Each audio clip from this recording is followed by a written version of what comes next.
नमस्कार व्यूअर्स, और आप सब लोग कैसे हैं। आशा करती हूँ आप सब लोग अच्छे होंगे, स्वस्थ होंगे और मेरा श्रीमद् भागवत गीता का पाठ अवश्य देखेंगे।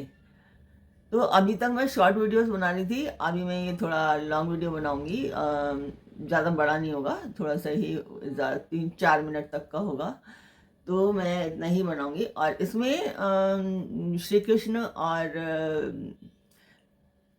अर्जुन का संवाद है जो आपको बहुत आनंद देगा। और आशा करती हूँ आप लोग अगर देख रहे हैं तो आपको आनंद दे रहा होगा। तो अब चलते हैं हम आज के पाठ पर। तो जैसा मैं पहले भी करती हूँ कि सबसे पहले श्लोक और फिर उसका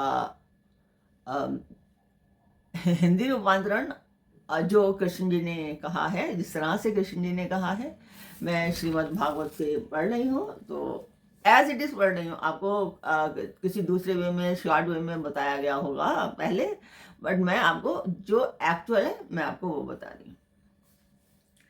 स्वधर्मम अपि च अवेक्ष्य न विकम्पितुम अर्हसि, धमर्यात् हि युद्धात् श्रेयः अन्यत् क्षत्रियस्य न विद्यते। तो यहाँ कहते हैं कृष्ण जी कि अपने धर्म को देखकर भी तू भय करने योग्य नहीं है, यानी तुझे भय नहीं करना चाहिए, क्योंकि क्षत्रिय के लिए धर्मयुक्त युद्ध से बढ़कर दूसरा कोई कल्याणकारी कर्तव्य नहीं है। यहाँ पर कृष्ण जी और अर्जुन युद्ध क्षेत्र में है और वहां से कृष्ण जी युद्ध के लिए अर्जुन को प्रेरित करते हैं। वो कहते हैं कि आत्मा को नित्य और शरीरों को अनित्य समझ लेने के बाद शोक करना या युद्धादि से भयभीत होना उचित नहीं है। यह बात तो मैंने तुमको पहले ही समझा दी है। उसके अतिरिक्त यदि तुम अपने वर्ण धर्म की ओर देखो तो भी तुम्हें भयभीत नहीं होना चाहिए, क्योंकि युद्ध से विमुख न होना क्षत्रिय का स्वाभाविक धर्म है। यहाँ पर श्लोक में एक शब्द यूज किया गया है ही। तो उसका मतलब है कि भयभीत क्यों नहीं होना चाहिए। एक सवाल बनता है कि भयभीत क्यों नहीं होना चाहिए। ही का मतलब होता है भयभीत, तो भयभीत क्यों नहीं होना चाहिए। तो उसकी जो पुष्टि है पहले भी बताई है कि भयभीत क्यों नहीं होना चाहिए।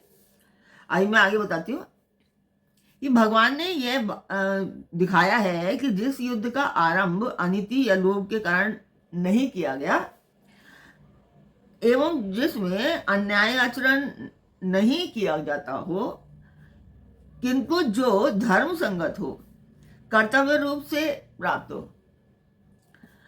और न्यायानुकूल किया जाता हो, ऐसा युद्ध ही क्षत्रिय के लिए और अन्य समस्त धर्मों की अपेक्षा अधिक कल्याणकारक है। क्षत्रिय के लिए उससे बढ़कर दूसरा कोई कल्याणप्रद धर्म नहीं है। यानी कि जब दुर्योधन ने अर्जुन को एक भी इंच जमीन देने से मना कर दी थी, यानी कि उसने ये कहा था कि जहां पे सुई की नोक टिके वहां उतनी जमीन भी मैं अर्जुन को नहीं दूंगा। तो उस तभी ये युद्ध का शुरुआत हुई है। इससे पहले वो जो पांडव थे वो हमेशा एक मिलाप करना चाहते थे। तो ये जबरदस्ती का युद्ध था, इसलिए कृष्ण जी बता रहे हैं। क्योंकि धर्म में युद्ध करने वाला क्षत्रिय अनायासी इच्छा अनुसार स्वर्ग या मोक्ष को प्राप्त कर लेता है। तो उसमें कोई गलती नहीं थी। अगर सामने वाला ही युद्ध करना चाहता हो तो आप कहाँ तक नहीं करेंगे, वो तो फिर भी आपके ऊपर आघात कर देगा। तो इसीलिए कृष्ण जी कहते हैं कि आपको युद्ध अवश्य करना चाहिए, अगर और इससे आपको मोक्ष प्राप्त होगा, इससे आपकी ख्याति बढ़ेगी। यही कृष्ण जी का अभिप्राय है। तो आज का पाठ में यहीं तक। कल फिर मिलेंगे एक नए पाठ में, एक नई उमंग, एक नई तरंग के साथ। तब तक के लिए ओम कृष्णाय नमः।